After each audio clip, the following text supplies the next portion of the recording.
Perfect. Okay, my loves. So today's workshop is manifesting your dream partner. And we'll dive right into this because, I want to give you as much information, as much like practical work as possible in the next hour. So we don't have a lot of time because there's a lot to cover. And so I'm going to give a very, very short introduction because this workshop is for the beautiful students of the School of Feminine Reclamation, and there's a couple of you here today, which is so beautiful. So let's see. Beautiful. Okay, 1 second. Apologies. I'm just gonna get my notes up because they've disappeared somewhere. To make sure that I am covering everything today. Okay. And I've got the links. Okay, so we're gonna be using I've created a template for you. Okay, because it's a workshop, we are going to be putting in the work. Okay, that's the most important thing. So I've created a template for you that you'll be able to download off, and I'll explain everything.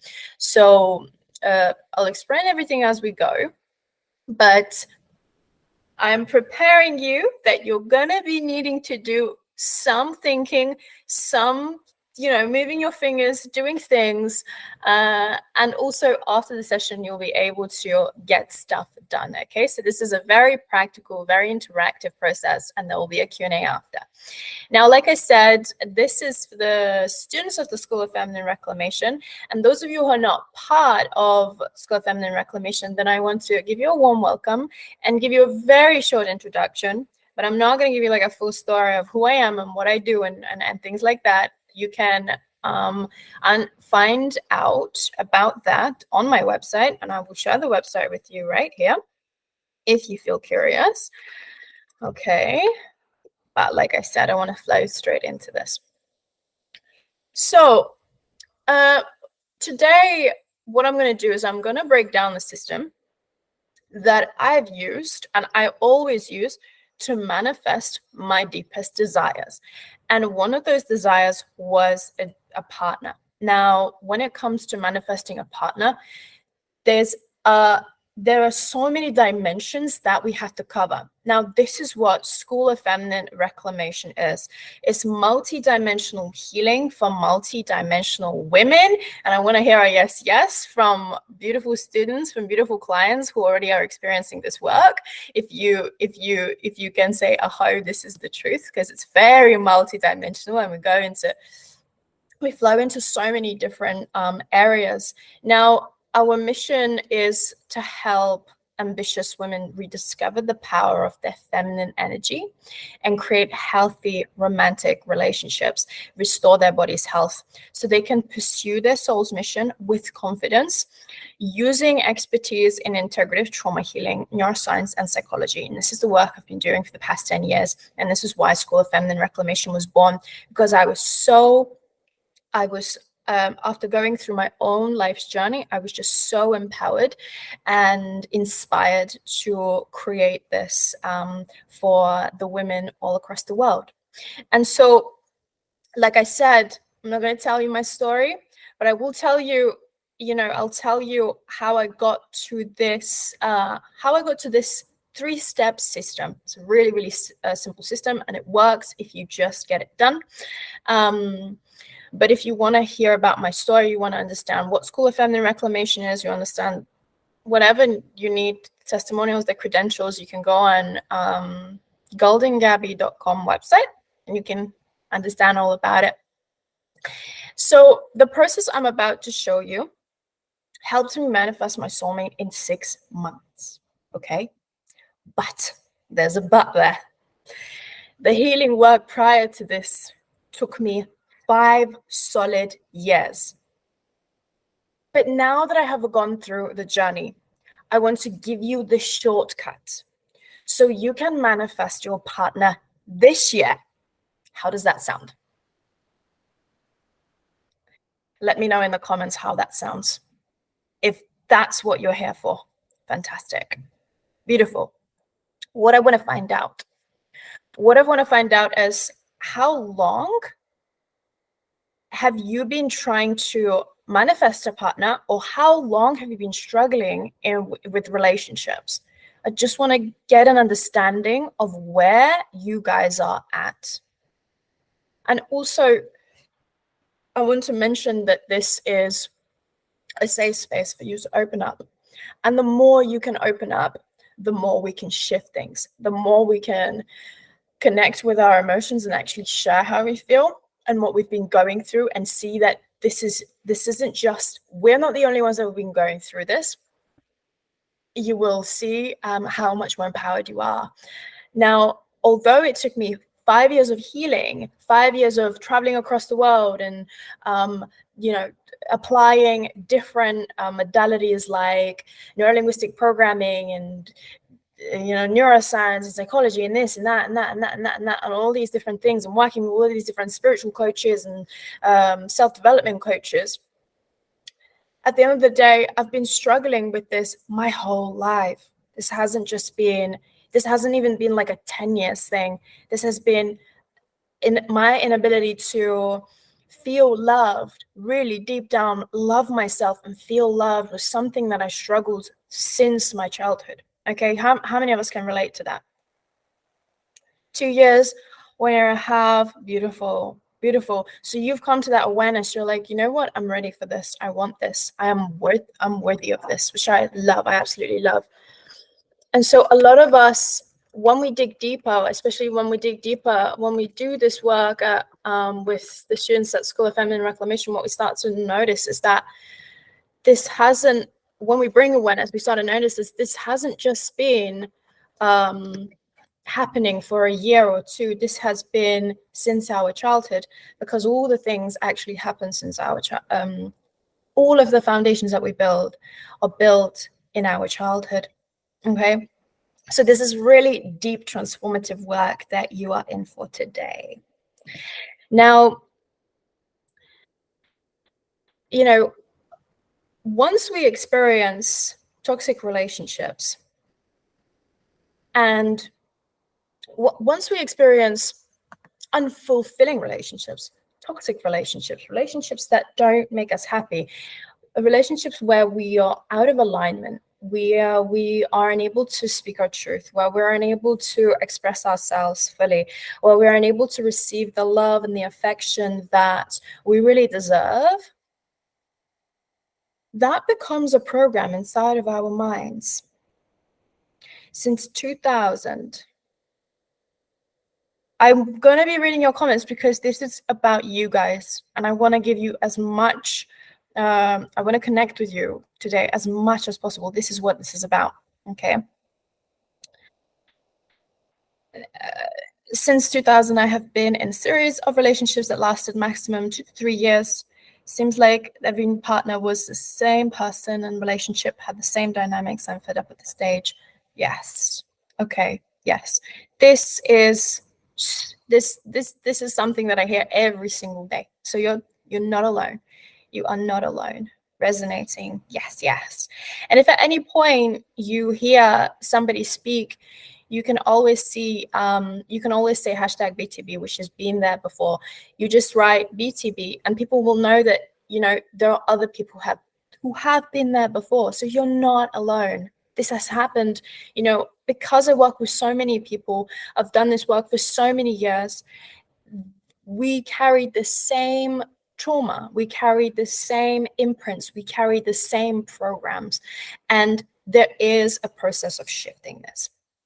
Today, the process is about what steps do we need to take to actually manifest the relationship that we want. So this has to be very, very systemic. Okay, we have to put in a system to make sure that we're adhering to the things that actually will allow us to attract a person into our lives. So I'm going to share with you straight away, because like I said, we don't have much time. So I'm going to flow straight into this, and I'm going to share with you the template that I have created that is going to be used to mapping out and planning our and putting in the work into our relationship, into our desired relationship. Okay, my partner relationship. Okay, there we go.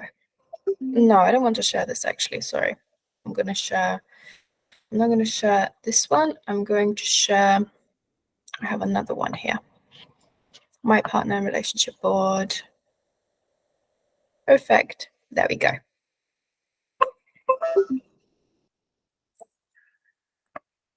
Okay. Beautiful. So I'm sharing with you right now the link to my public Trello template. Please do not fill out this template if you have access to filling it out. Okay, this is just a template, so all of you can see this template. What I want you to do is I want you to, and I can give you a little bit of time if you want to get yourself sorted on Trello, because I know there are some clients here and they already have Trello, because Trello is one of the platforms that we use to do our coaching together. Now, so if you have Trello, if you haven't got Trello, all you're going to do is you're literally going to use your notepad and pen, and you're just going to fill things out just the same way you're seeing it, like step 1, step 2, step 3, step 4, step 5. And after this session, what you can do is you can go back to this and you can copy. If you go here, yeah, all you need to do is you need to create a new board for yourself. So you will literally type my relationship action board 2024, right? 2024, to create your vision board, action board. And on each of these, you can actually copy the list and you can create list. And then you want to move it into your new board, okay? So I'm just going to archive this list because we don't need an extra one. You just don't want to put it in right here, okay? There we go. So I can see some of you are already logging in, which is amazing. Perfect. Okay, so this template is your example template that I want you to have either on your Trello or in your notebook, and we're going to be moving through this process today, okay? And so this is a 3-step process. And within these 3 steps, there are more micro steps to get done, okay? But the whole premise of this is that this is supposed to be easy. This is easy. We just need to put in the work, okay? So we're going to begin with step 1. Very simple. The first step is we need to get your priorities straight for 2024. And you need to ask yourself a very important question. What is your number 1 defining action for this year? What is your number 1 priority? Because I have a lot of women who are coming to me and saying, I really want a relationship, I really want a partner, but then on the sidelines, what they're doing, or behind the scenes, what they're doing is they are trying to manifest $1 million in their business, or they're trying to, find their purpose. So they're really passionate about a cause, or they're really passionate about something else, but not their relationship. And that is okay. So what we're doing is we need to tap into your truest, deepest desires. And do you see how I have here your outrageous end goal desire? What is the most outrageous thing that you are afraid of speaking out loud? And this doesn't have to be something that you need to achieve in 2024, something that you want to manifest or create in 2024, okay? But what we need to do is we need to tap into that part of you, right? So Nami, Eva, Dangwale, Catherine, right? We need to tap into what is it that I really deep down desire, and it might actually be quite outrageous to see even speak it out loud. And it may not even be a relationship. That's the truth. And this is why we go off on a day-to-day basis. And what we're actually prioritizing is something else. We are prioritizing not the relationship. We're prioritizing, like I said, like a business project, a business deal. So what is happening in your mind? We have something called reticular activating system in our brain. Okay, we use neuroscience in this. It is a mechanism that when we are obsessed with something, or we have a conviction, or we have a belief, that belief is actually dictating what we search for in our reality. Okay, and this is a very important point. So if you deep down don't believe that you are worthy of a relationship, but you do believe that you can make $1 million in your business, which one do you think is going to manifest first? A relationship or $1 million?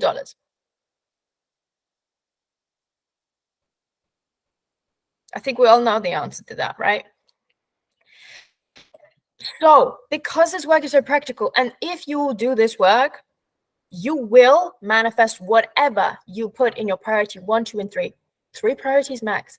Please do not write like, I want this, I want that, I want this, I want that. No. The power is in one defining action, and we are literally working with this reticular activating system, and we're saying, hey, brain, this is what we are going to concentrate for the rest of the 2024.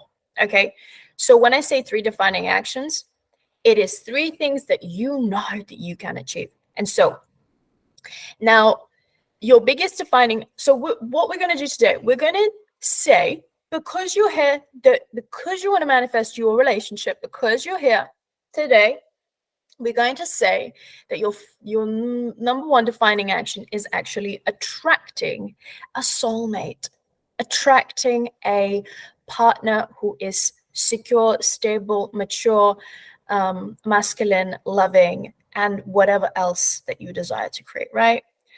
Now, in the list of priorities, your job is to create, to come up with the priorities of what is going to get you to that relationship.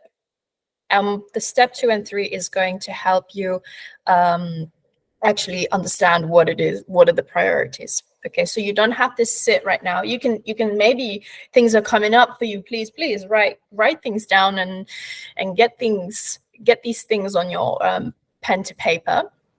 But if things are not flowing yet, do not worry. They will start to flow, and clarity will come as we move through this workshop. Okay.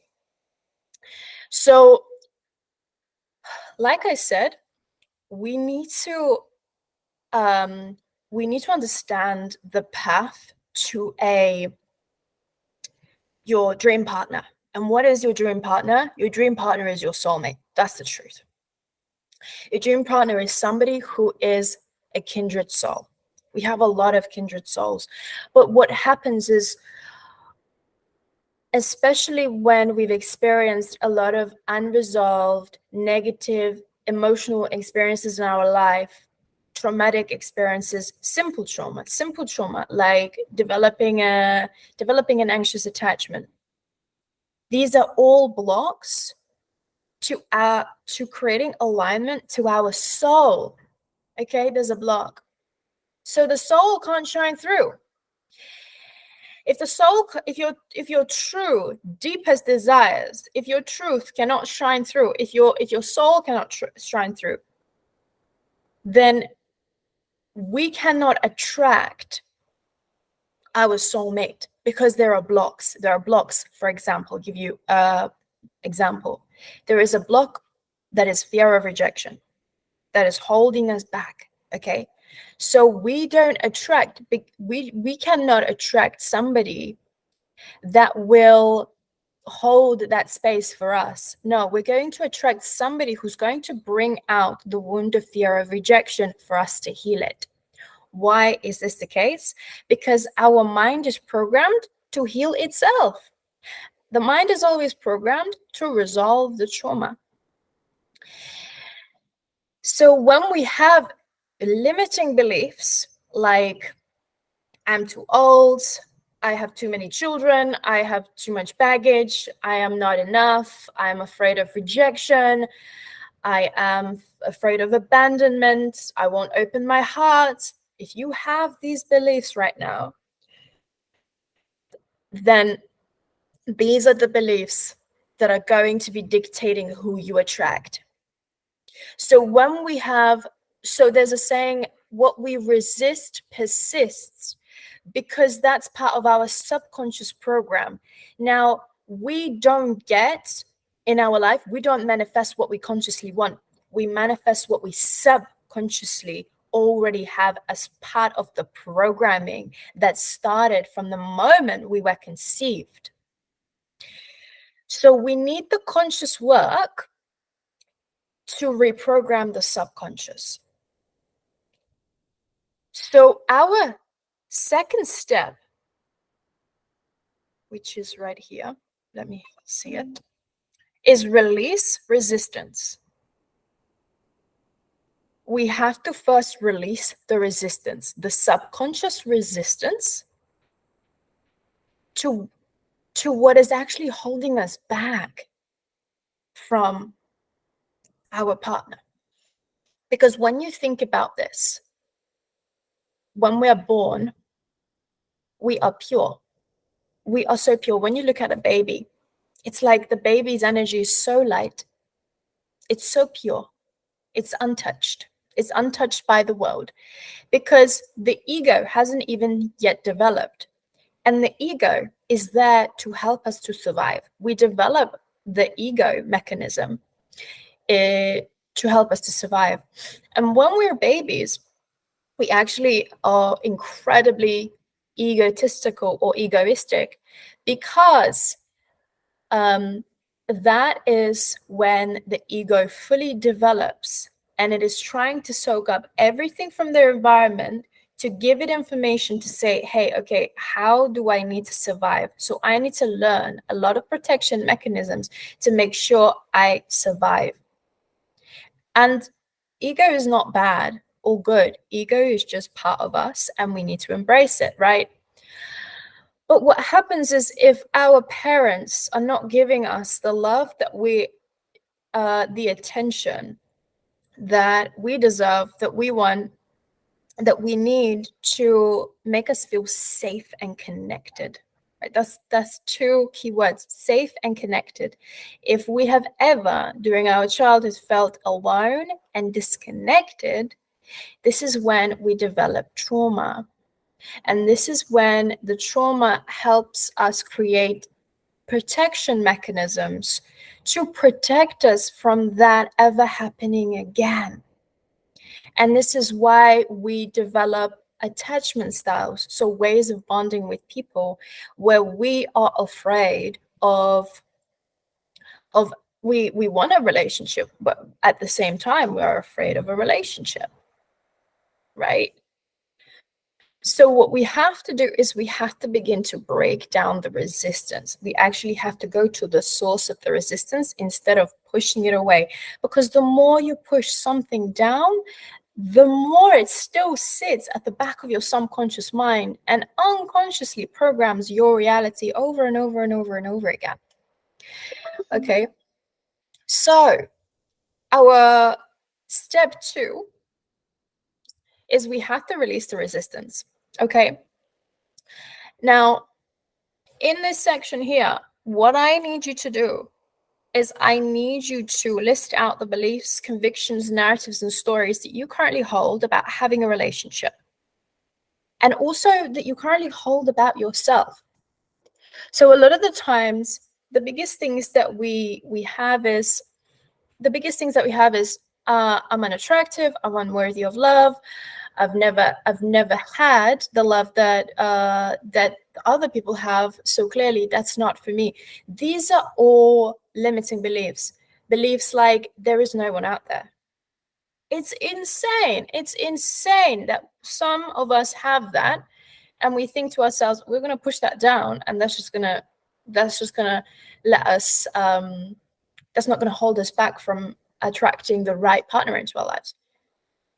If the belief is, if the thought process over and over again, the loop that we have is there is nobody out there. The brain keeps telling us there is nobody out there for you.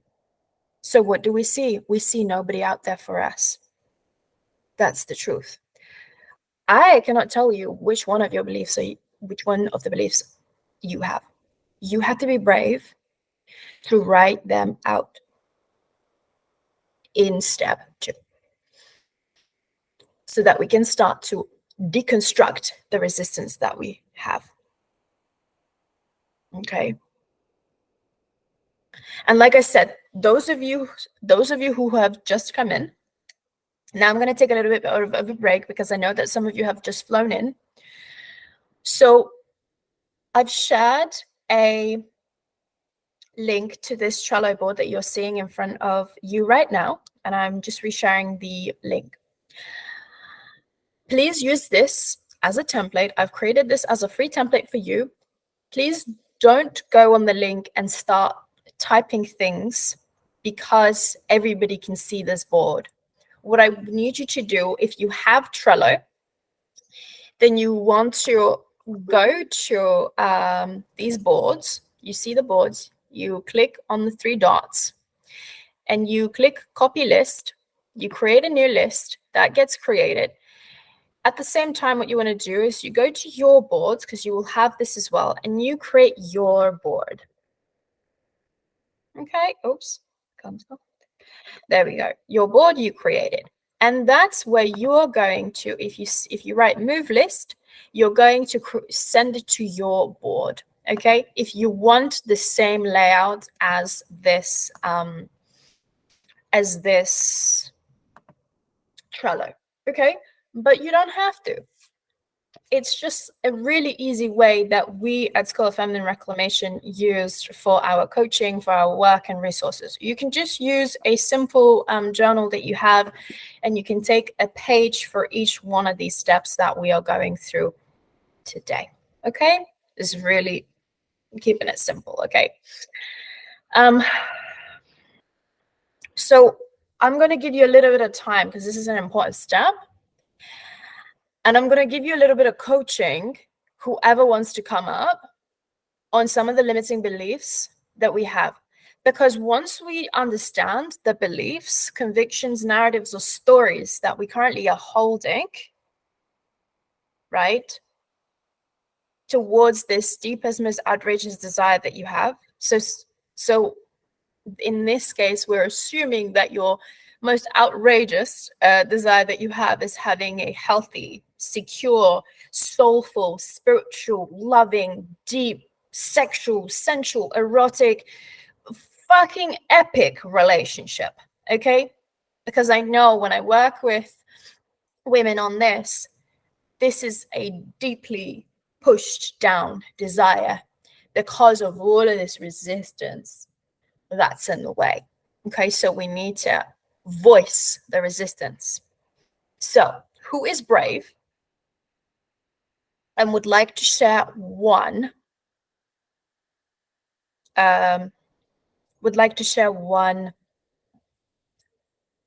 story that you're carrying right now that you think is holding you back from attracting a healthy relationship?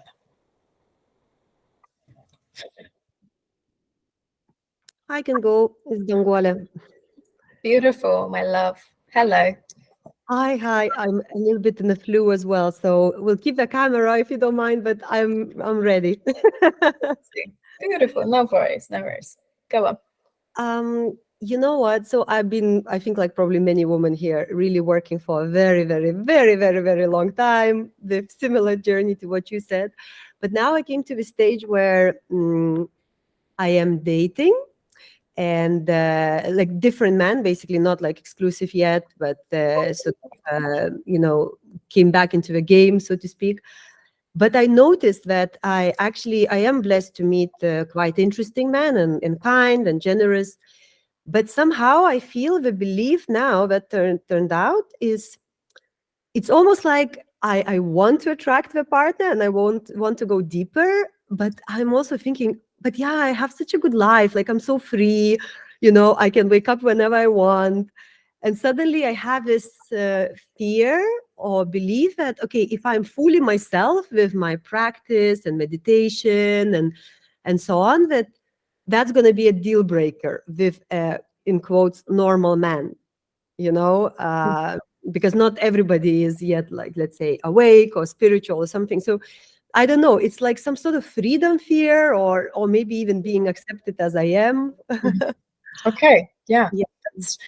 That's something that how many of us can relate? I've been there before. BTB, I definitely can relate to this belief. Definitely. Okay. Yes. Some can. Good. Yes, definitely.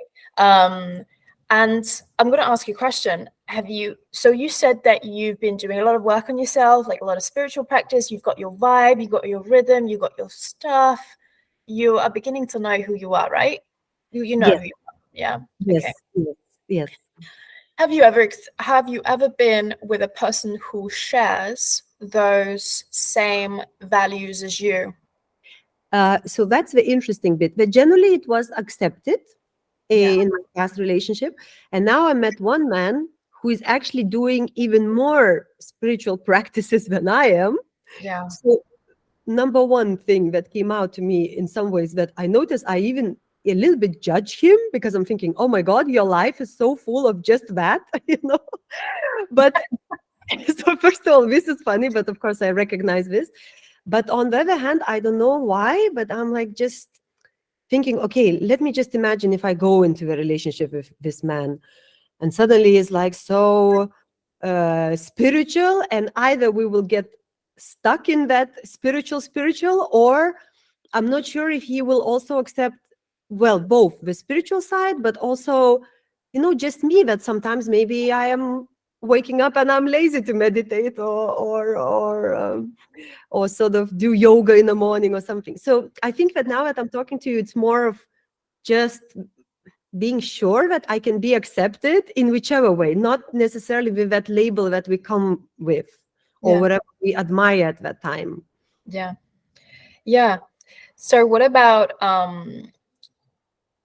what does this feeling that you get, like that feeling of like, oh, I might not be accepted, like, can you look back into your past and tune in with a feeling that is very familiar to that? Is there any point in your childhood that you have experienced that? Yeah, so first memory that comes up when you ask that is, that I was like very active child, and well, growing up in Soviet Union, it was sort of more accepted, and my dad would say, "Yeah, but now like be quiet," like something along those lines. Then I wanted to be eccentric and very alive, and I would get more this discipline that, yeah, but Yeah. yeah, be quiet, kind of. Now it's not the time for this. Yeah. Makes sense. Okay. So, would you ever feel that, did you ever feel unsafe around your father growing up? Yes, in the sense that not unsafe as in like it's an enemy or something, but it just was very strict household. Like I know that you also share a history of coming from Lithuania, so probably you will also remember, but that's kind of a thing, that it was very strict, So I guess that there was a feeling of unsafety, then you are being disciplined. Yeah. Yes. Yeah. So that's the root. We've Mhm. just got, and there could obviously, this is just like a 5-minute conversation. There could Yeah, be a deeper root, of course, but that's the trail. Okay. That's the trail. And maybe that's where the root starts, or maybe there's another deeper root there, or maybe there's maybe your mother is also kind of part of this whole experience. But if we had a father who was overbearing or controlling, or as you say, strict, but let's see it through the eyes of the child. Let's not see it through the eyes of because it wasn't you, Dangwala, right now, the adult Dangwala, who actually experienced that. It was the little Dangwala who experienced that. And the little Dangwala did not understand why it is the way it is.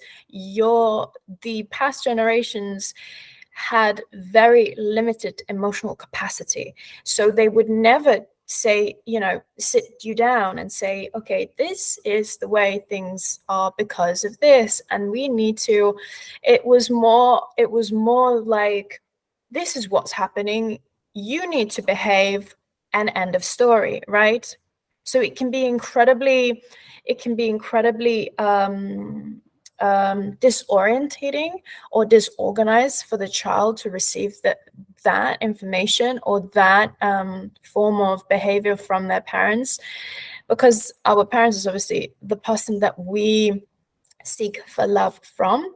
Because if we don't have if we don't receive a kind of like a valid, like what's the word, that the connection is there between you and the parent, the ego thinks it's going to die. So what we try to do is we try to be validated by them by becoming something that they want us to be. So I'm going to ask you to help you move through this is, what does it mean to be a good daughter to your father? It's to be, it's a little bit like what the word that comes up, it's like obedience. Yes. So be very convenient, obedient to the order, to the things that it's accepted that they are. Yeah. And what? Yeah. Also agreement. Yeah. So it goes close with obedience. Yeah. So what's going to happen if you're not obedient? What's going to happen? So then the first word that comes up, it's like some sort of punishment. Could be, let's say, that the person can leave, or could be some not nice words, or even silence can be a punishment. Yeah, but probably the biggest of them would be, of course, if I don't behave, then a person is not gonna like me and they're gonna leave. Yeah. So abandonment. Yes, so we got to that one. Yeah. So you got the root of it, right? Yeah. Because right. So there it is. So I'm just going to take Danguela's example to help everybody out, because this is great. This is amazing. And we'll come to a little resolution there. So first of all, you've got your step one. So you've got your belief, which is if I am myself, I might be rejected or abandoned, right? If I'm being myself, I won't be accepted for who I am, right? That's a belief, right? So, which is creating this kind of like a really narrow view of what is possible for you. And this is really, really important for you to understand, that if we have these beliefs, it starts to narrow us down to what is possible, because there is, I don't know, like a billion spiritual and connected and deep, receptive, sensual men in this world, because I've seen them.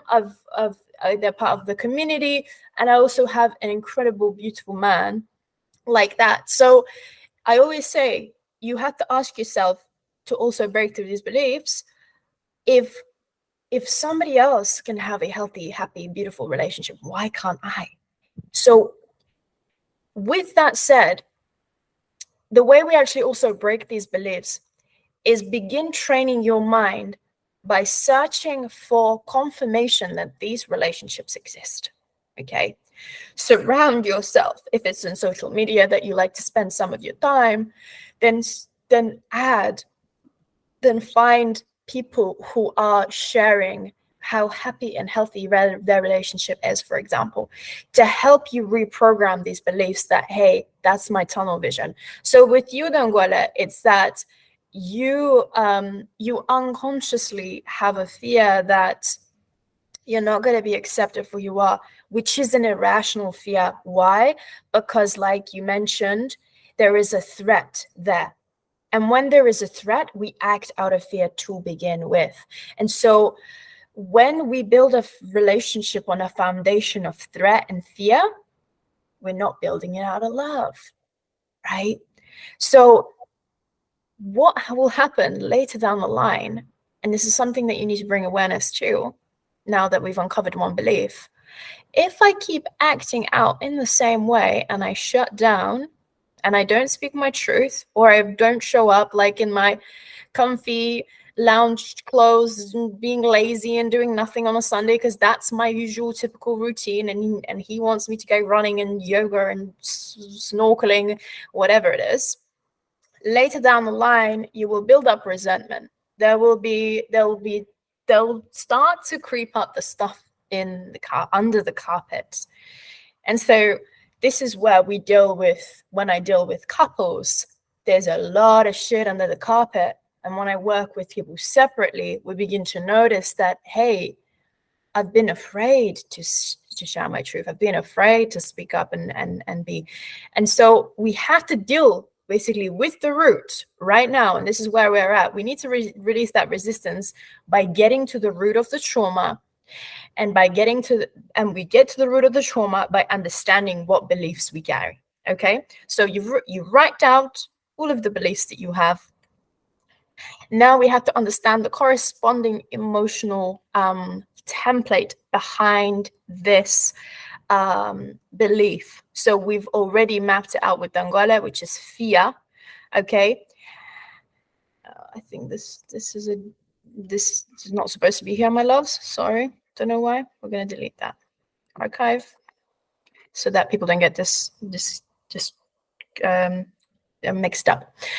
Okay, whose are they? List out the people that correspond to this belief and emotion. So for each belief and emotion, we then write, okay, this is my father. So with your father, our father is the protector in the relationship dynamic. The mother is the safe soil. Okay, the mother is the representation. I want you to think about this for a moment. Your mother is the representation of the safety that you established in your current life. So the dynamic between you and your mother, and how your mother has behaved, how your mother is, who your mother is, what her values are, this is the representation of the safety in your life. The father, who he is, his values, beliefs, actions, behaviors, he is the protection, right? And of course, he is the image of your partner, because the first man in your life is your father. And that is what you look up to, because he's the protector, because he's going to keep you safe. So if you didn't keep your mother safe, because if your mother didn't feel safe around him, when I say safe, she wasn't able to surrender and be in her feminine energy, then most likely the protection bond never developed or didn't develop properly. So if you have somebody who has been incredibly overbearing and it hasn't been safe, unless it hasn't been safe for you to be yourself and gain the protection, unless you act in ways that will make him happy. So you get that protection only if you do something that he wants you to do, or you think he wants you to do. Then what you've developed is you are too much projecting yourself out into what the man wants, what the man needs, in order to gain that validation, love, safety, and protection. Is that making sense? Yeah, absolutely. And I call it, I'm very aware of that manifesting. I call it like, my antennas are like perfectly tuned out, as in like tuned out into another rather than tuned in into myself. So I'm very good at reading the space and the needs and the wants of another. Yeah. So yeah, like it's definitely something I've been now practicing to come back to myself. I mean, aren't we all? But of course, it helps me in my job to read somebody else. But with men, I think that sometimes like you are like I'm asking, like, where am I in this equation? Yeah. So what you want to do is ask yourself, who am I? Not where am I, but who am I? Every single time you're going to come back to your priorities. And so there is what could help you is establishing your priorities hierarchy. Like, where do you see yourself and where do you see others, and where do you see, for spiritual people, it's also God, God being whatever that means to you. So some people will prioritize, they'll put God at the very top, then others, then themselves, or they will realize that actually they've been putting others before themselves unconsciously, right? And so your most important point is to understand is that if you are spiritual, then you are God. We're all cut from the same cloth, which is God, which means that we should be prioritizing ourselves, because part of why we are here, why we've been created, is because God wants to experience the world through us in the first place. And when I say God, I mean the universal intelligence, the source energy, whatever you feel most comfortable with, right? But what I find with a lot of people who have this belief, they have, a belief underneath that is that they have to prioritize others, especially when it comes to men. So because you felt threatened that if you're not going to receive the love from your father unless you act in a certain way, you had to mold yourself around him when you were growing up. So that has now leaked into your romantic relationships in the later life. And it's something that I'm sure you've got loads of awareness already, but it happens to all of us. It happens to me that these things creep up. And this is part of the healing that I want you to understand, is that healing is not like erasing parts of the trauma experienced, or like letting it go and then never feeling it ever again.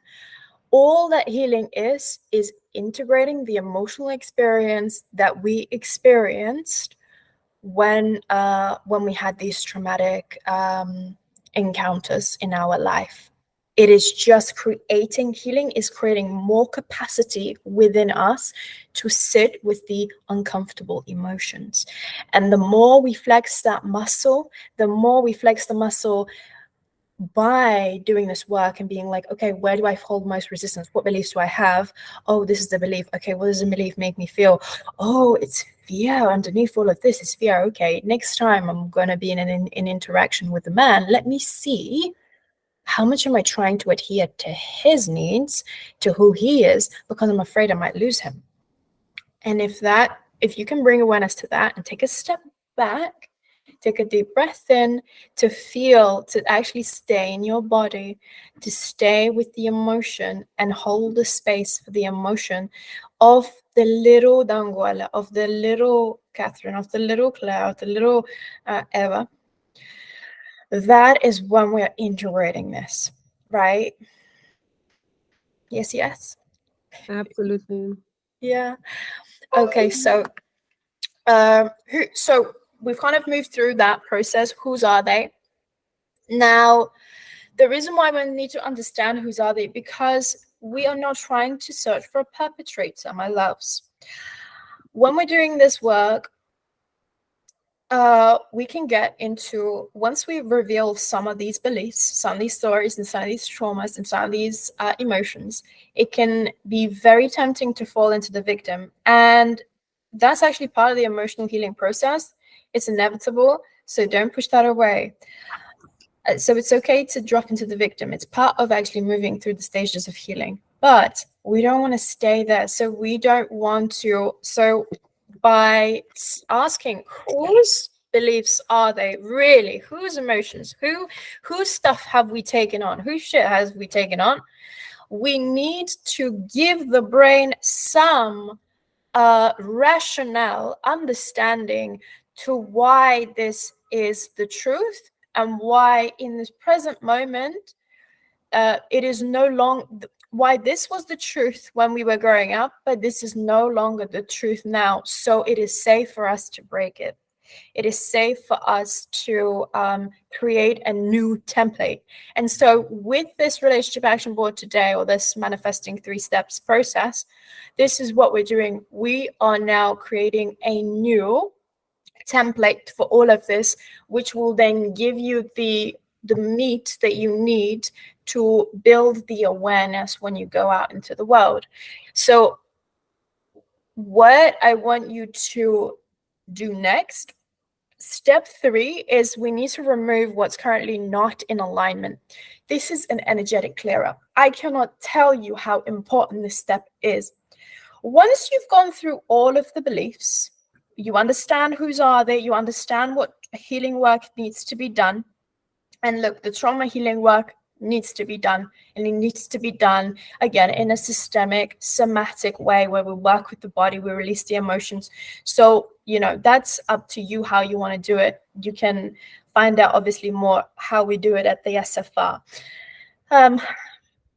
But once we have all of that, we need to remove what's currently not in alignment. So the next thing I need you to do is literally write a list of all of the people, situations, and places and strategies that are no longer in alignment with your defining actions.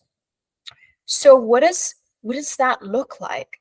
That could be a friend in your life who is literally maybe currently in the same place as you and saying, oh, there's no men for me, and you can feel how they are projecting their fears, their insecurities, and their shit onto you. It could actually be a parent that you are in a not a healthy connection with. So we have to respect who we are. And this is part of that belief of, if I show my true self, I'm going to be rejected and abandoned. This is something that I personally had to go through, because you can call me the black sheep of the family. I was the one who just took all of the life's traumas and these, this lineage, all of these patterns and ancestral trauma. And I was like, I'm going to shift this. I was called to do that. My soul was called to do that. And I'm going to turn this into a beautiful thing where I serve other people with it, right? But my parents, my siblings, and so on, they didn't take that path. So I have a very clear boundary of how much I allow these people to impact my life. And that doesn't mean me being mean to them. It doesn't mean that I am avoiding them. It doesn't mean that I am I hate them, or I think that they're below me, or anything like that. It just, I am so clear of what my values, my energy is, and I'm not willing to let those people impact that. Is that making sense? Yeah, absolutely. Very clear. Amazing. So that is something that you need to put in some thought, a lot of thought into, because this is the bit that's going to require conscious action. So once you understand all these beliefs, once you understand all these emotions, understand whose they are, right? You might even, you might pick up a belief, which leads you to an emotion, which leads you to a ex-partner that you're still connected to. And you know what? I have clients who still have that. So what does that mean? We are still energetically connected. We still have an energetic connection to that person.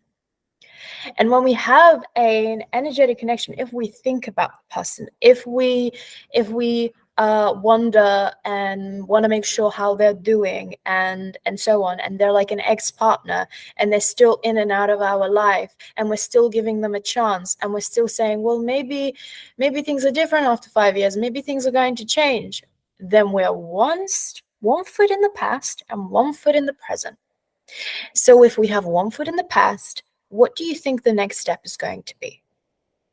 The next step is going to be similar to the past still, because we still have some energetic impact from the people around us. This is why it is so vital for you to choose your tribe wisely.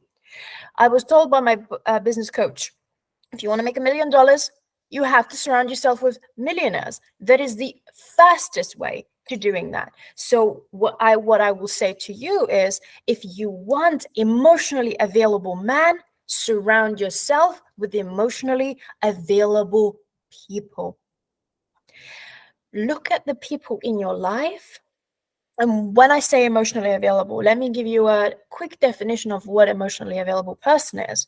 It is a person who's able to attend to their emotions, also hold a safe space for your emotions, and be vulnerable and transparent about them. That is it. This is where connection happens. And this is why so many of us have been deprived of that type of connection in our childhood. So when we do go into relationships, we keep recreating these scenarios of not of lacking the connection between people, and we keep going for an avoidant partner. Let's say this is a very big thing, especially for women, because women, on stats wise, women are more women are usually more in their anxious attachment, men are usually more in the avoidant attachment. And that also actually follows, why? Because men had to be strong, cold, go to war, they had to shut down their emotions.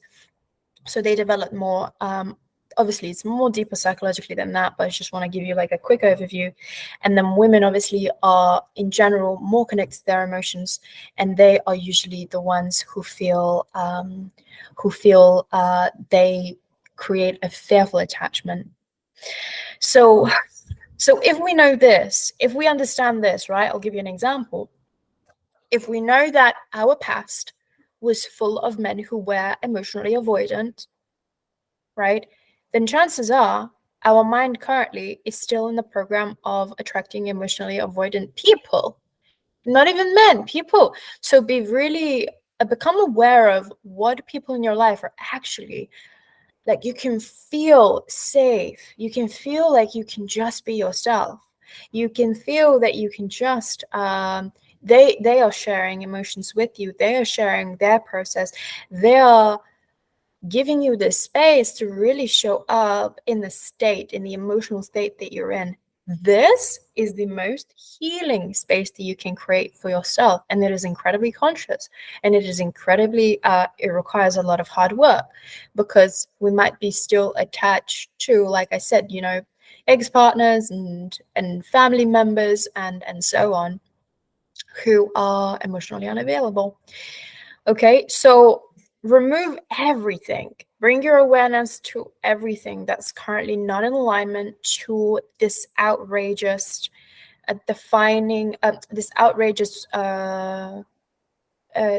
goal or desire that you have, and the defining actions leading you to that goal. Okay, and so as I'm speaking to you about this, like, I want you to know that this process is used for everything: money, relationships, health.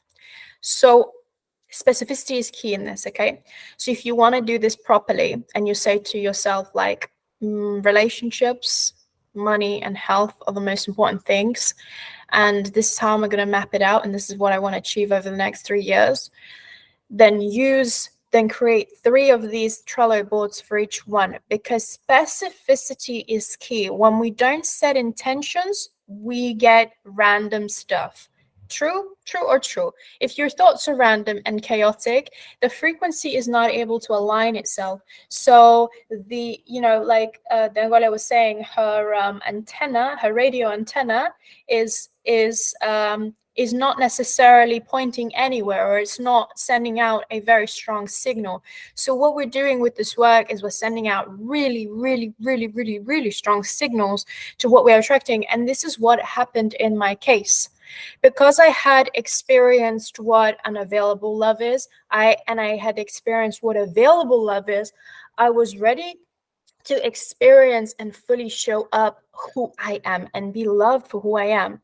I was able, and I was willing not to compromise. So I had a lot of specificity by the point that I had set this whole structure out. And 6 months later, out of the blue, my soulmate came out of absolutely nowhere.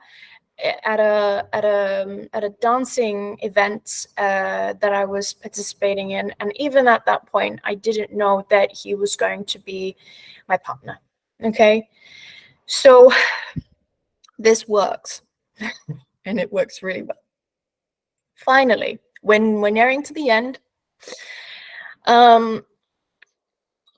what's left to do is we have to play with our mind, okay? We have to play with our mind because our mind does not comprehend between the images that we create in our mind and the images we see in the reality. When I say images, I mean literally everything around us is just a hologram. Everything is a hologram. We have to accept that, which means that our mind and our thought is responsible for everything that we create in our life. You are in control. You are very powerful.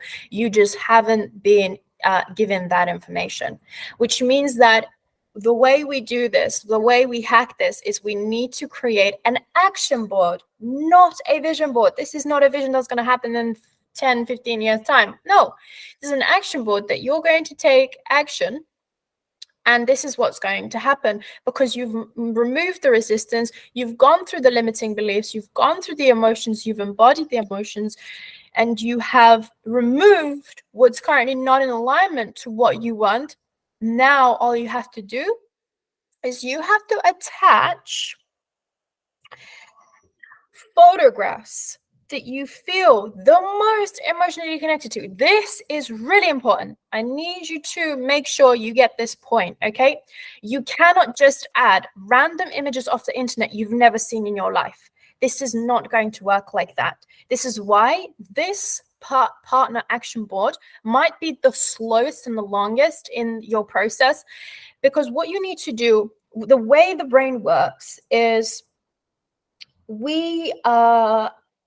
everything is dictated by our emotions. This is why the work is so mental and so emotional, okay? When we want to project something into the 3D reality and we want to manifest something, what we need to do is we need to make sure that we are already emotionally connected to it. That's why when we do these vision boards, a lot of the times, or a lot of people that mention it to me, it doesn't work for them because they've just picked up a random unintentional image and they're like, it would be really nice if I lived on an island in Barbados. It would be really nice to just lay about in Barbados somewhere. But really deep down, what they want to do is they want to like build a business and find a partner who's also going to be their business partner, and they're going to create this like really awesome empire together. And it's like, what? These are two totally different things. So the intentionality of this lies in how emotionally connected you feel to the images that you put in your action board, right? So this one right in front of me, this is what has manifested my current partner. I am not kidding to you. I'm being totally transparent. I'm so in love. And I'm so grateful for this. Every single day, I look at him, I look into his eyes, and I say, I'm so grateful. I thank God. I thank the universe to have you in my life. I'm so grateful. And you see how, like, when we feel grateful, we're just generating more of that love. So we need to get into the swing of this, okay? So every single image that you see here is I was emotionally connected to them. So I know each one of these people either personally or on social media.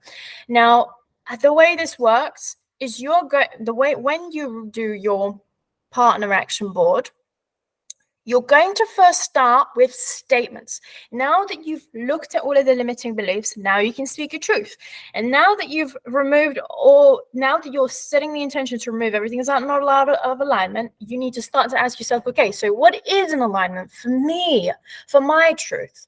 And so some of the things that I wrote, and this was literally random day, random stuff. I was like, I'm just gonna do like a mental throw up, and I'm just going to throw it all out, whatever feels in my heart right now. So first thing I wrote was connected to his emotions, connected to his inner child, grounded in his masculine core, healing his traumas, taking responsibility for his life, committed, dancer, great chef, caring, loving, serious, brave, super affectionate, decisive, millionaire mindset, absolute abundance mindset, brave, blah, blah, blah. All of these things, right?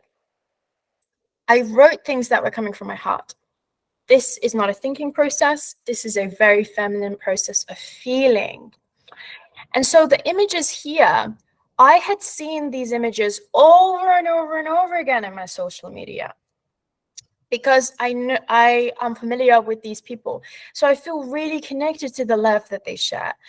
I feel really connected to Garen Jones and his ability to bring out his inner child. I feel really connected to Stefano Stefando, grounded, him being like so grounded and so serious in his masculine core. I feel relatable with Danny Morell and his way of expressing why we need to heal trauma and all of that kind of work.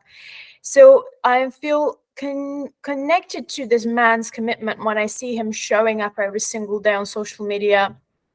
I admire these people for having the ability to dance and enjoy themselves. Okay, so you see how each one of these images, I feel really connected to that. Okay, and so that elicits a feeling. That elicits a feeling inside of me. And that is what is necessary in your action boards. Okay, so when you are doing this, you can use this as an example of how specific this is. You can take some of them, you can take the pictures if you feel connected, emotionally connected to the images. That's totally up to you. There is a vision board template for printing. So if you download these images and you pop them onto, it's a very simple way to put them on. You just add it as a cover and you upload it as a cover, and that's how it pops up.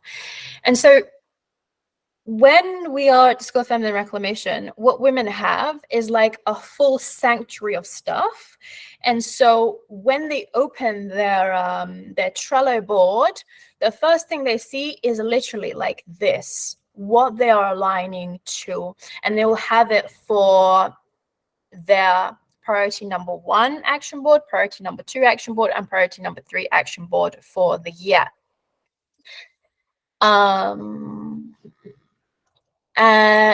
So like I said, sorry, I got a little bit sidetracked. There is also a link to a Canva template that you can use to print this off. If you're going to print this off, you're going to want to write down each of the statements, because the statements are like the affirmations that there is a man who is connected to his emotions, but you have to really deep down understand what that feels within you. So your next point of exercise, exercise is you're going to highlight or put an emoji tick if you're working with Trello to all of the statements that you already embody. Okay, so we're going to see how much you're bluffing, you're fucking around still, and how much you're actually have you risen up to a man that you want to be in alignment with you. Does that make sense? Because all of that work, as you know, it begins with us. So if, for example, I don't know, let's say change maker. Okay. If you want a leader and a change maker, but you're not making a change in anybody's life, or you are, just adding value to another corporate salary, right? Which is, I'm not shaming, I'm not saying anything that's bad, right? But if you don't feel fulfilled that you're making a change, right, in this world, then your first job is to start to see where you want to make a change. Because at the end of the day, your relationship is the mirror of you. And so the faster we do the self-work, the faster we grow, the faster we do the inner work, the faster we attract somebody who's either already at that point, naturally, or they've also done that work as well. That's how the universe works. And there are universal laws that we teach at the School of Feminine Reclamation that I have been kind of dropping a little bit in this workshop. And if you want to find out more, just message me and I can share with you more information. So what you're going to want to do, like I said, specificity is key for this case. So you want to create a whole new board for each one of these priorities that you have, okay, this year. So if your priority number one is a partner, is a relationship, you want to be as specific as possible, and you want to create that action board with the images for each one of them, okay? And finally, there are two journals that I ask all of my all of the ladies that work with me to get. One of them is an awareness journal, and one of them is the vision journal. In the awareness journal,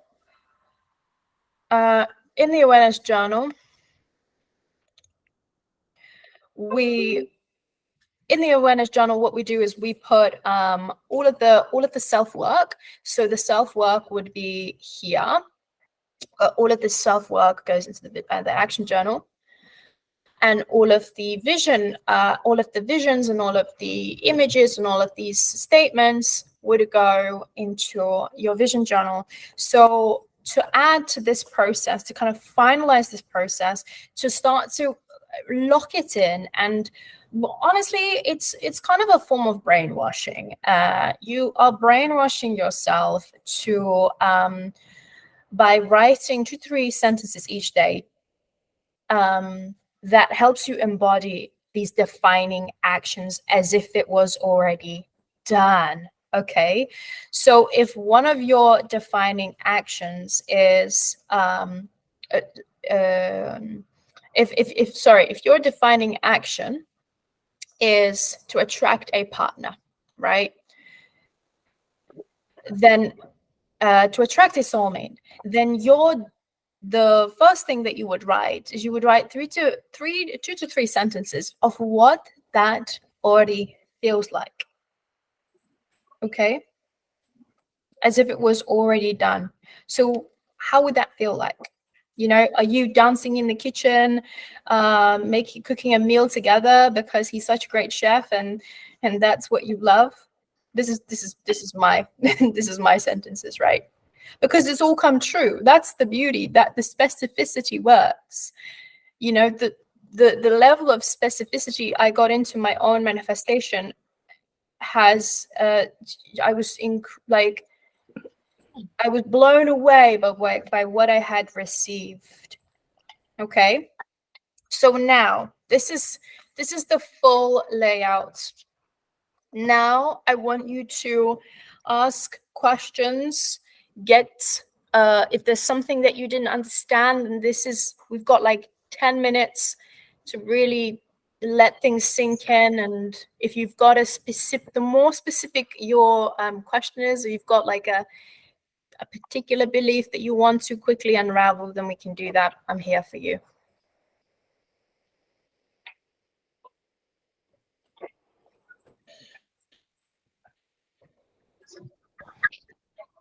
Hi, Gabi. Can I ask a question? Hi, darling. Eva. Yes, hi. of course. Yeah, I could totally relate to what Danguola shared about the abandonment issue, and also about doing all the healing work and finding someone who will be able to accept all that. So, but you replied to all this part of the story, but I'm worried that the only men that I'm actually interested in are not the right men, and I'm just thinking how to switch that thing in my mind, so I finally start to see the good men around, because at this stage they either seem very boring to me, or I think I don't even see them. The only men I notice, I know right away they're trouble. So I don't know how to fix my mind to. Yeah. Okay. This is great. This is very relatable, and it's at the end of the day, it can be very frustrating. So I get it, and I've been there. I've been exactly what you're sharing. And one of the things that when we work with ladies, what I say to them is, and they tell me, I'm dating, and I'm like, very good. And I say to them, honey, take this as an experiment. I want you to see this as an experiment. Okay. Instead of putting all of your eggs in one basket and all of a sudden being like, I'm just gonna mute everybody just so that I'm not getting distracted by other noises. Instead of putting all your expectation that the next person is gonna be the one, release all of that expectation and instead view your interactions with potential romantic partners as an experiment. That does not give you permission to engage with them without compassion or be really awful or do all these things. We're not treating men as bunny rabbits in a laboratory. This is not what this is about. This is about you learning about yourself. So this is why this is an experiment. So for example, let's say, Eva, that you're attracted to a man right now, and his name is Stephen, and Stephen has give me a quality about some of these men that you don't think that are very healthy. Give me one quality. Okay. I'm often approached by men that are interesting, and then after a while, like after a conversation, it turns out that they're married or in a long-term relationship. It's not like right away, it's not clear because, for instance, they don't have their wedding rings or something. But then being taught by experience, I dig into these things right away now. And then I find out that they actually and so this is bad. Yeah. So this is again a very popular thing that a lot of women come across. This person is unfortunately emotionally and physically unavailable. So what you're attracted to is the familiarity. Okay, look, it's not your fault. Your programming is such that you associate love with a lack of a male's presence in your life. And that also that could come from either both parents or one parent, which is your father.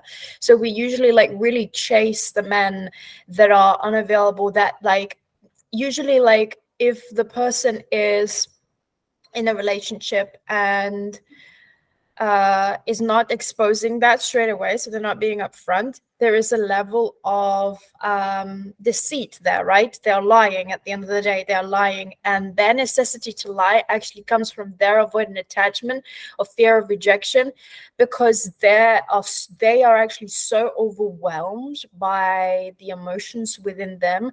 Their coping mechanism is avoidance of them. So those people and those men actually tend to get wrapped up in multiple relationships and start dating when they're married and all sorts of things. So I'm just bringing a little bit of compassion to these people. Now, you should not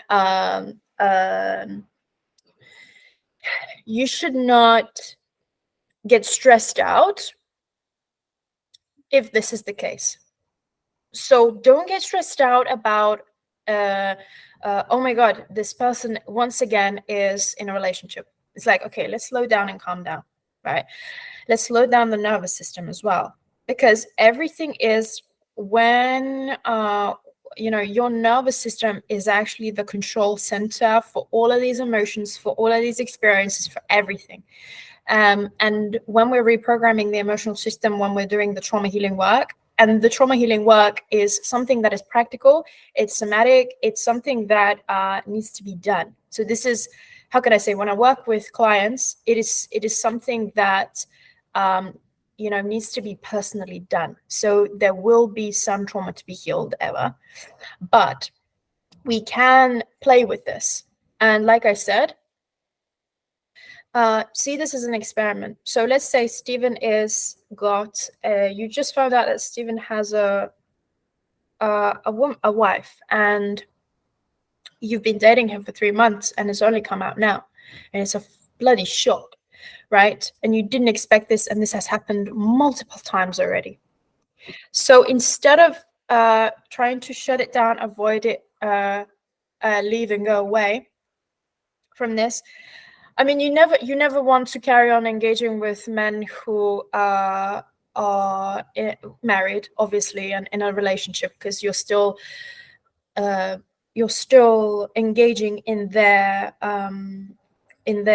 process of cheating on somebody else, and that's not a good energy to be with, part of. But once you come across a person who's just emotionally avoidant and unavailable, what you can start to do is you can start to notice why and how this person makes you feel in the moments of when they shut down or stonewall you or don't show up, or take you to a beautiful restaurant one night and then don't show up for the next 3 weeks and just disappear out of your life. There's like this inconsistency.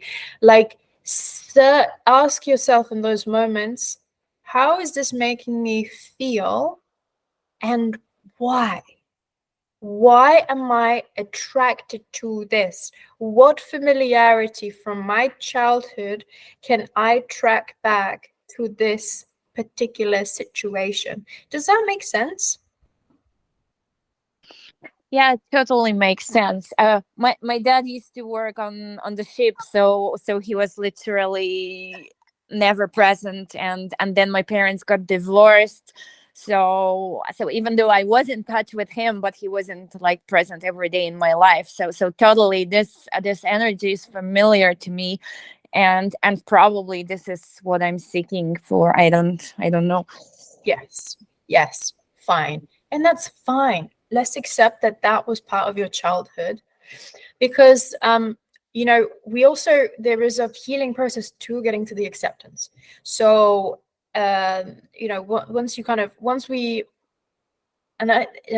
it's complex. So that's why I say, like, once we unravel some of these things, sometimes we are not at the place of acceptance of what happened to us.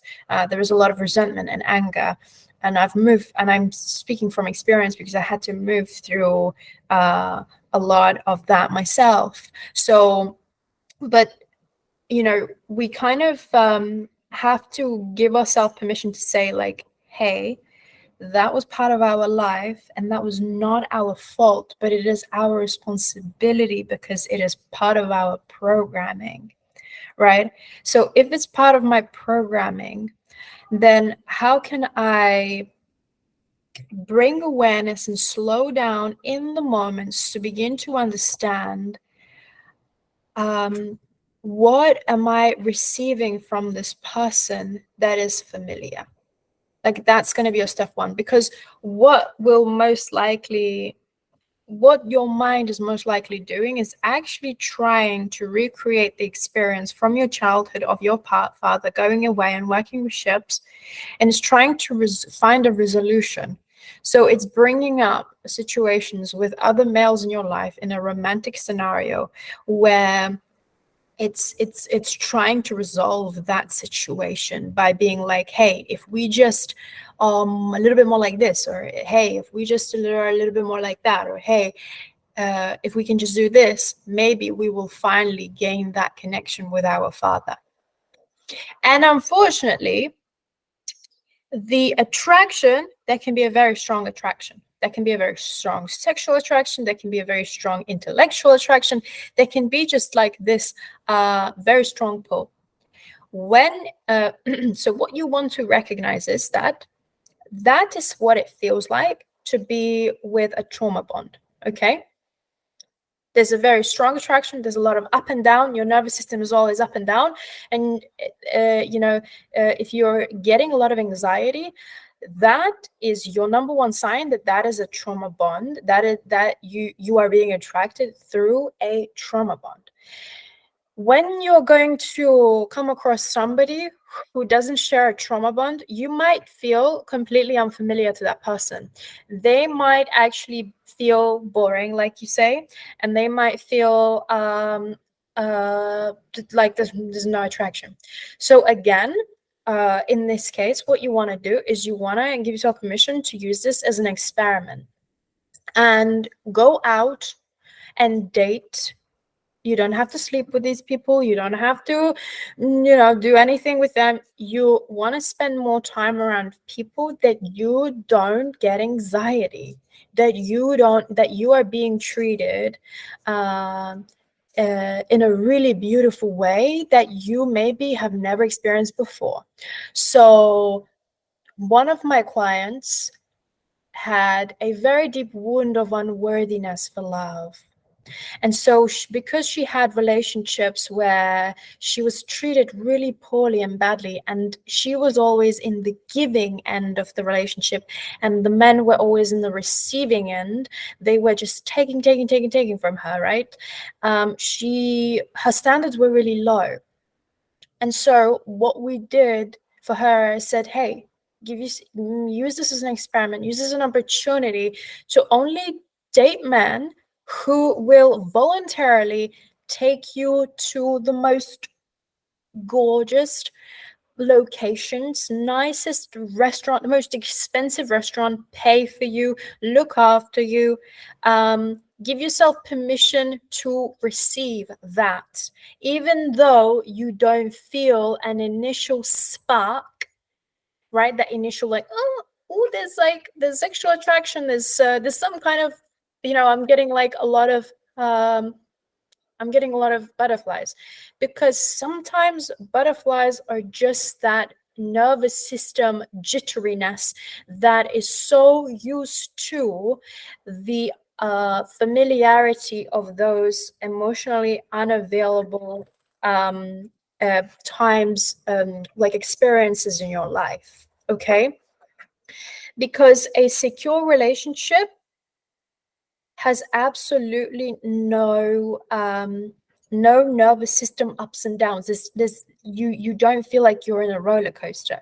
You always feel like you know where the person stands, what the person wants, what the person needs, and they are communicating to you all the time throughout. There's vulnerability, there's clarity, there's openness, there's honesty, which is very boring to a nervous system who is conditioned to stress, that is addicted to stress. Yeah. So in the beginning, what we want to do is we want to train your mind, familiarize your mind to something that is unfamiliar, to receiving more, to being seen, to being heard, to being pampered, to being loved, to being so I would say is you want to search, so you want to map, you want to do this whole partner mapping out with all of the qualities and with all the things, and you want to start to search when you are coming across men or potential dates, partners, whatever. What you want to do is you want to say okay, hey, I've got a list of the qualities that are familiar, and they are negative qualities or toxic qualities or unhealthy relationship qualities, or I can see that this person is just another avoidant person, and I'll give myself permission to experiment, right? And see what's going to happen. Now, you will have to take a step back from that relationship, because at the end of the day, you want to always attract somebody who's working on themselves.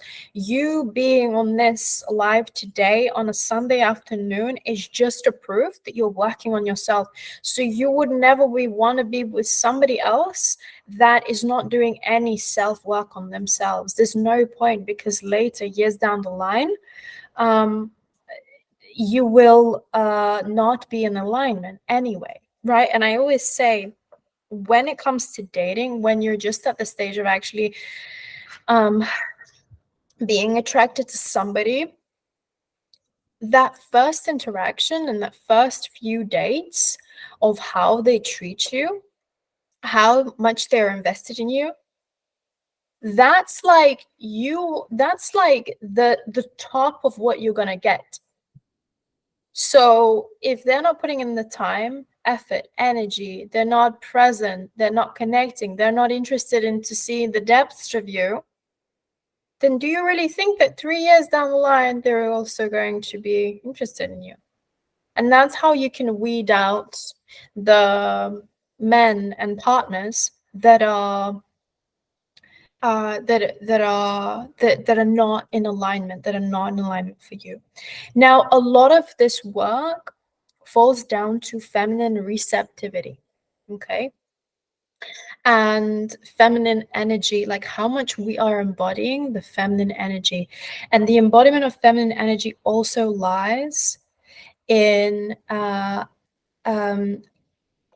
how much like the flow of feminine energy at its fullest potential is when we have overcome the trauma, or we haven't got trauma that is blocking us or resisting us from feeling safe in our bodies, to feel the emotions, to feel and be in the present moment. Because feminine energy is all about being in the present moment and existing and being and receiving and feeling. And the masculine energy is all about being thinking, being logical, being structured, having direction, and having purpose. And we have to be balanced in both. But especially when we experience trauma, or when we experience the relationship dynamics that we've spoken about in this workshop with our fathers especially, and our mothers, that creates a block to how much we feel safe, that therefore how much we can surrender to the feminine energy. And that obviously attracts a match to that. So if we're not embodying the feminine energy, we cannot expect a man to be embodied in his healthy masculine energy, because we're always receiving a mirror to that. I hope this was useful, Eva. Yes, very much so. I Yeah. will I will try to give a chance more to the boring so-called man, just to be able to, I don't know, give them another date, another chance, because usually after one date with such a person, I during the date I was just thinking, oh God, I want to get out of here because I'm gonna die of boredom. And the people, they were like, all right, they're nice, just yeah. So I definitely need to work on this. Yeah, that's really good. Like, slow down and be like, this doesn't have to mean anything.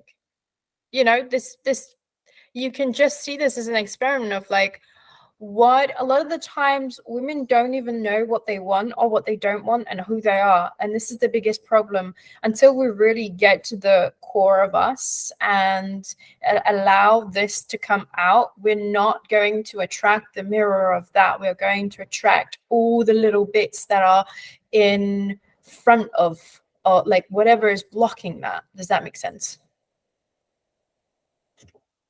Yeah. Yeah. So there was another question.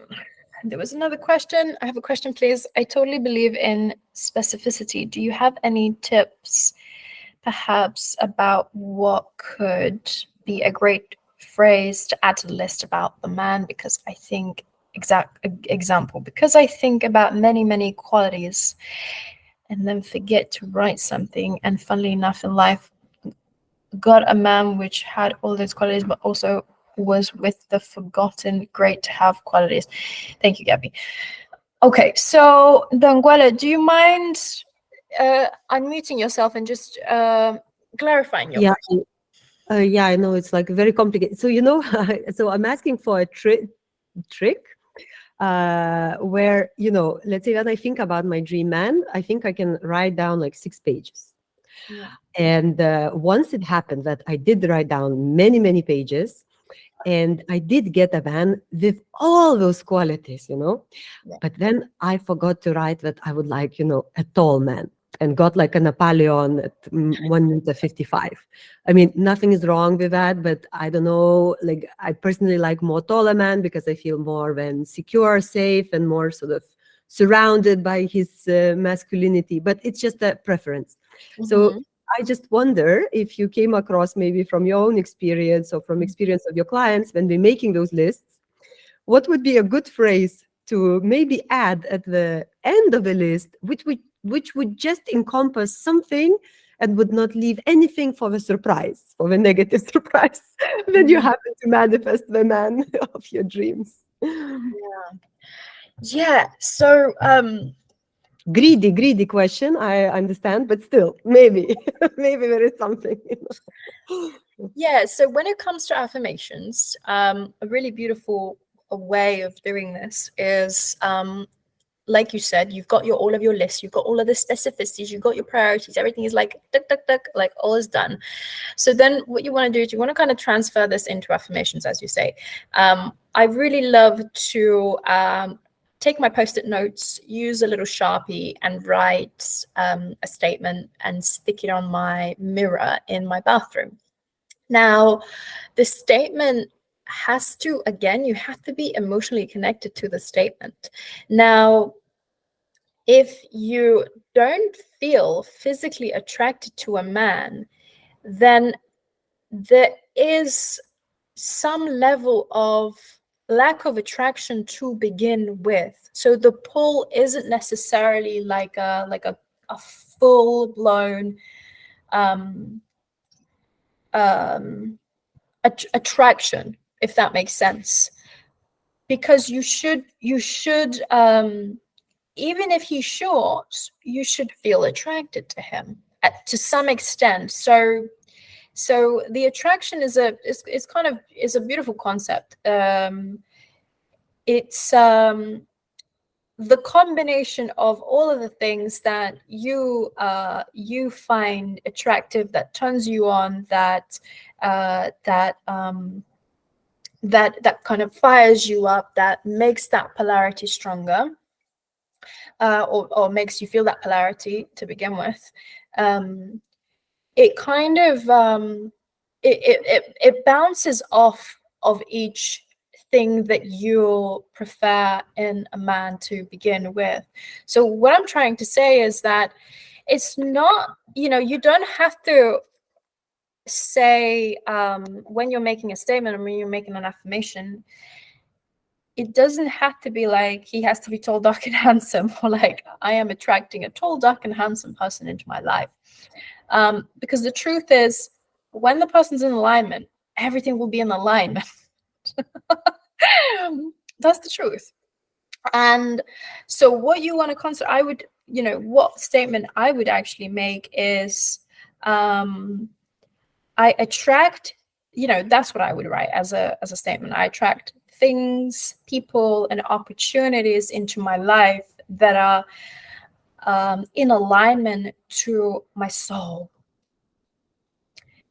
So that's a really powerful statement, because at the root of your soul, whoever comes into your life and is your soulmate, you will be attracted to them, whatever the shape and form is. That is the truth. We all have like something that's like we all have something that's like really particular, or we find men that are very attractive, but then you speak to them like that we would think that are attractive. Then you speak to them and you think, zero chemistry, zero interest, zero intellectual connection, intimacy, zero emotional connections, zero, zero, zero, zero, zero, zero, everything, right?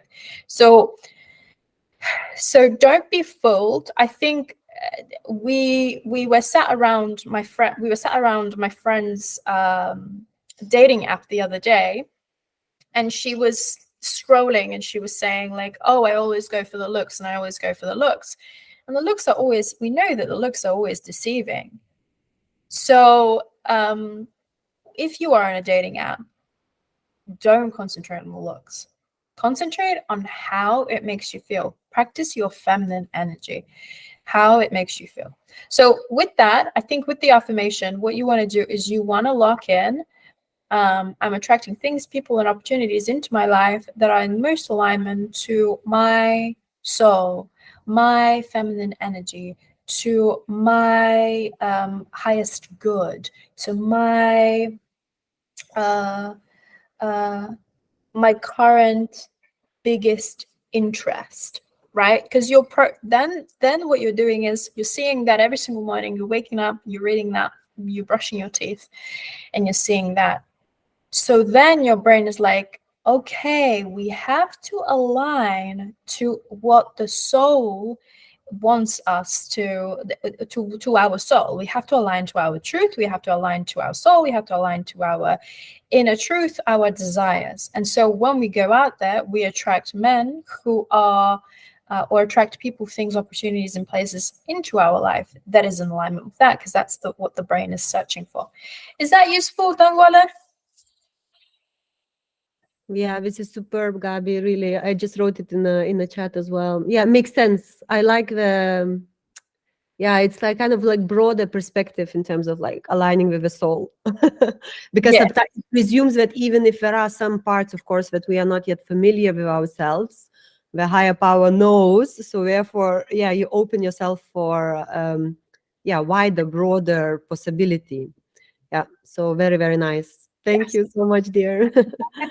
It's my pleasure. Yes. Okay. Well, beautiful, my loves. If you have any more questions, you can send me those questions on Instagram. And my Instagram is just golden_Gabi. That's where I am. Facebook, I'm also active, but Facebook, my inbox is always bloody, just crazy full. So you can send me any extra questions there, Golden Gabi. And if you would like to, so I know that some of you are my gorgeous clients, so you're already doing the work, and I love you so much for it. And for those of you who are not part of the School of Feminine Reclamation, I'd like to give you a 20 minutes strategy call to map out your relationship blueprint, okay? So we're going to map out exactly what this root problem is right now and how the plan of action of how we need to fix it, where we need to get to. So I'm going to leave that there, and it's a free call, so you can book it. And also I can answer any of the questions that you've had from the workshop. Thank you so much, my loves, for joining us today, and you will be able to get the replay to this. Just make sure that you're signed up to the mailing list. You can sign up to the mailing list on my website, goldengabi.com. That's it. Lots of love, and we'll see each other soon. Thank you so much. Have a nice day, everybody. Have a nice day.